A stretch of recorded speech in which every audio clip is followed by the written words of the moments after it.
मगहिया भाई बहन के भुलेटन काका के राम राम। आज दिन मगहिया खबर में सुनथीन देश दुनिया के खबर। बिहार विधानमंडल में भाजपाई कैलन जम के हंगामा। मुख्यमंत्री नीतीश कुमार मांगलन माफी, अपन शब्द वापस भी लेलन।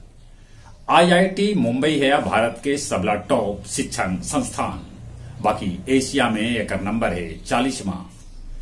बीपीएससी से बहाल शिक्षक सभे के योगदान 11 से 21 नवंबर के बीच करावल जाए। ध्यान हो यही बीच दिवाली के और छठ के साथे आउ दोसर पर्व भी है। 1 दिसंबर तक ई नैकन शिक्षक के वेतन भुगतान के भी ऐलान कैल गये है। बद्रीनाथ पहुंच के राष्ट्रपति द्रौपदी मुर्मू कैलन पूजा अर्चना। रक्सौल भीर एगो कार से बरामद होयल 22.9 लाख रुपया। सीतामढ़ी के बलसा गांव में एगो माए अपन 3 गो छोट छोट लैकन के गड़ासा से काट देल। एक लड़का के हो गल मौत त 2 गो जिंदगी और मौत से जूझ रहलन है। इजराइल हमास के बीच लड़ाई के आज 33वां दिन है। G7 के देश इजराइल के कैलन है समर्थन। पूर्वी इंडोनेशिया में महसूस कैल भूकंप के झटका। पाकिस्तान में इजराइल के खिलाफ विशाल प्रदर्शन होए। ब्रिटेन में दिवाली के धूम, प्रधानमंत्री सुन दिवाली के दिलन बधाई। गया जिला हिंदी साहित्य सम्मेलन के वरिष्ठ सदस्य शिव प्रसाद सिंह उर्फ मुखिया जी के हो गए 85 बच्चर के उम्र में निधन।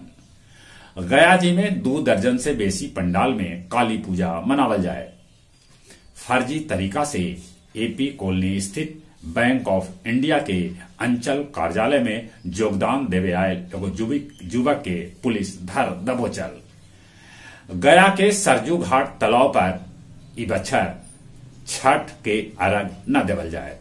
रामशिला स्थित ई कॉमर्स कंपनी में कैल गेल लूटपाट। अब कुछ खेल के समाचार। विश्व कप में इंग्लैंड लगतरिये 5 हार के बाद नीदरलैंड के 160 रन से हरा दिलक।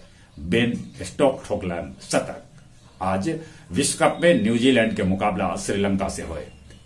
विश्व के नंबर 1 बल्लेबाज बन गलन शुभमन गिल। चलित एक बार फिर से अपने सभे के भुलेटन काका के राम राम।